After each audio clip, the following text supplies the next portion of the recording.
So what did the Trump E Jean Carroll case actually say Trump did? Because I've been seeing people claim that he's a rapist and now it's proven he's been convicted by a jury. But also, they didn't find he raped her. This is fake. So what did the jury trial find? Why did they find it that way? And what does this mean for you? But most importantly, how could this type of reaction affect you in your everyday life? We'll touch on that part towards the end. But for now, like the video and share it while I tell you about how I found my source. I Googled it and then checked and found it was NewsGuard certified 100 out of 100. Did you know NewsGuard is a Microsoft thing? So Newsweek put up a very detailed fact check about the situation, and this is the as fast as I can while still explaining everything version of it. So fact check: was Donald Trump found guilty of rape? A jury of 9 men and 3 women found the former president liable for sexually abusing and defaming Carroll and awarded her $5 million in damages. Proven! No, hold on. Liable is not guilty. And why doesn't it say rape? Well, there's more to it. And obviously from the claims you've been seeing, this has led some to believe that he has been convicted of rape and then use that to attack him on social media. Scroll down a little. The claim. The reason I don't trust all historians. We all knew Trump is a rapist. The jury in the E Jean Carroll civil trial agrees. The facts of the situation. And I'm very glad that Newsweek spoke to several experts on U.S. civil law, because the first step in understanding this is to understand the standard or quality of the evidence that is acceptable to be used to make the judgment. In a civil trial, it is the preponderance of evidence, which just means it's more likely than not that the plaintiff's statement, or they say key contentions, are true. This is obviously a much lower standard than in criminal trials, in which you have to prove beyond a reasonable doubt. But in a civil trial, it only has to be 51% confident that what the plaintiff is saying is true, plaintiff being the person who brought the suit. The jury only has to be 51% confident that someone did something and then is therefore found liable. And being liable is also a key term, because civil cases do not speak of guilt or innocence. From a civil case, you are not determined to be guilty and have done something, or to be completely innocent and found to not do something. A civil trial doesn't speak on those topics. It's just, does it seem like he did, or does it seem like he didn't? You know, which way does it kind of seem? So it's accurate to say that Donald Trump was liable for battery and defamation, but not that he was found guilty of battery and defamation. So they could have found him liable based on the preponderance of evidence for rape, sexual abuse, or forcible touching, of which they found he was liable for sexual abuse. All 3 possible findings of rape, sexual abuse, or forcible touching are forms of battery, so if it had found that he had probably engaged in any one of these things, then he could be held liable. The most precise way to say it, still using some legal talk, is the jury found by a preponderance of evidence that Mr. Trump sexually abused Miss Carroll and therefore was liable for battery. The way that you'd explain it to the average Joe Schmo on the street was that Trump was found to have probably sexually abused her, and therefore he was liable for battery in the civil case. Not that he was convicted of rape or sexual abuse, because he wasn't convicted. He wasn't proven to have done these things in a criminal trial. So then why was sexual abuse and rape brought up in the reporting of it? Well, let's start with how she actually was able to sue him for something that took place like 30 years ago or so. I don't recall when it was. But in New York, there was the 2022 Adult Survivors Act, which extended the statute of limitations for victims of certain sexual contact in which the original statute of limitations expired. It doesn't seem criminally, but it allowed victims to sue their alleged abusers. Signed into law in May by New York Governor Kathy Hochul, which we all know how she just loves the Constitution. It gave the survivors of sexual violence a 1-year look-back window, meaning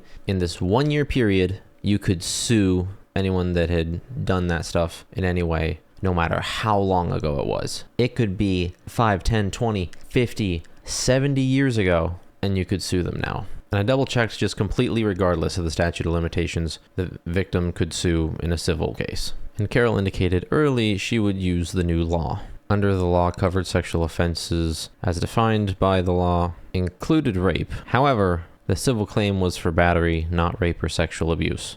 Whatever that means, legal people, there's a distinction there somewhere. Any one of the three things would have sufficed for battery, but the jury found 2 of the 3 applied, but not rape. But still, to clarify, Trump was not found guilty of rape, as he was not criminally charged, nor was he even found liable for rape. Further, the civil claim was on a battery tort, whatever the fuck that means, but brought forward using an extension of the statute of limitations for crimes, including rape. But even though that's the facts, there are certain people like Eric Swalwell, a California Democrat of fucking course, who wrote on Twitter, or X, that the GOP was now, quote, the party of a convicted sexual abuser. The link goes here. He even had those. The party of a convicted sexual abuser. He emphasized convicted. What I find hilarious is that the community notes said this was not a criminal trial but a civil case.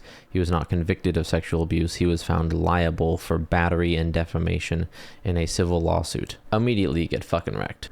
So again, there was no criminal conviction. And as the legal expert they consulted said, a conflation of civil liability and criminal guilt would be, quote, legally wrong and dangerous. In no way would I say this verdict, by implication or any other way, proves that Donald Trump was guilty in the criminal sense of sexual assault. The burden of proof for a crime beyond a reasonable doubt is higher than it is for a civil battery claim. We don't know what a criminal jury would have done with this evidence. They might have been like, yeah, or they might have just been like, nah.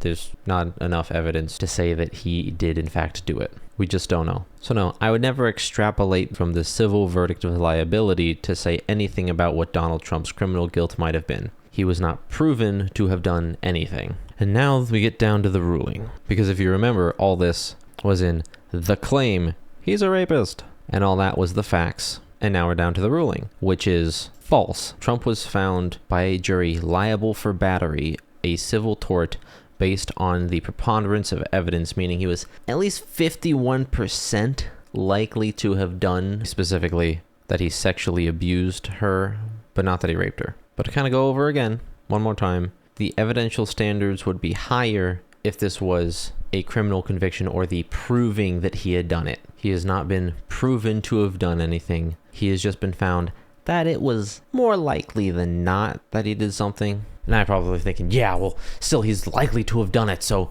why the hell would anyone vote for him or anything like that? And just, I just want to say, like, slow down. Let's walk back a little bit. Now I want you to think of, let's say you had a child. This child grew up. This is your child. Whether you have one or not, just imagine with me. A child that you've raised might not be the most upstanding person, but you personally knowing them would think they wouldn't do something like what Trump did. And then someone comes out and files a civil suit against them and shows all the evidence they have, and a civil trial finds him liable for sexual abuse. And because of that, people are calling your child, who you don't think would actually have done it, a rapist and a horrible human being with absolutely no redeeming qualities. But this is your child. And while sure, yeah, let's say they waste their time and their money, you don't think that they actually would have done this, and they still haven't actually been convicted of it. Let's say there actually was a criminal trial before the civil one, and they were found not guilty, which is what we assume everyone to be until they're proven guilty.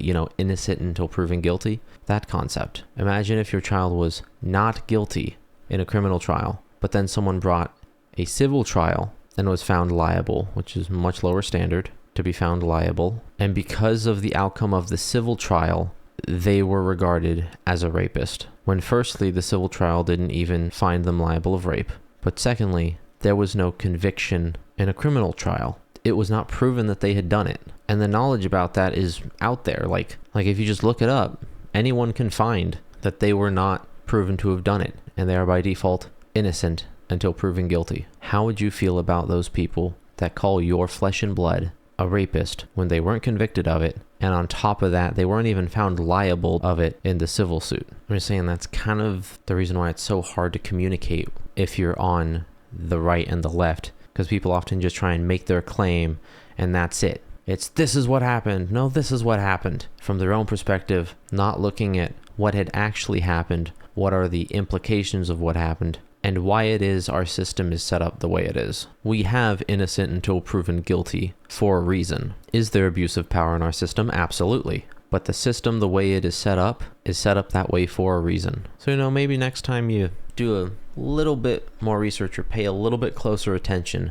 the next time something is said about anyone, really, but because he's in the news so much, even Trump, because it might not actually be what you think it is. And I'll leave you with this quote from one of our founding fathers, that it is better 100 guilty persons should escape than that one innocent person should suffer, is a maxim that has been long and generally approved by Benjamin Franklin, which is actually a more extreme version of Blackstone's ratio of it is better that 10 guilty persons should escape than that one innocent suffer. So if you found this informative, please share the video. That would be the greatest thing you could do to help me out. I just need more people to see my videos. That's really all I need. And check out some of these. If you haven't, I can't speak to the quality of them because I'm fairly new. But anyways, peace.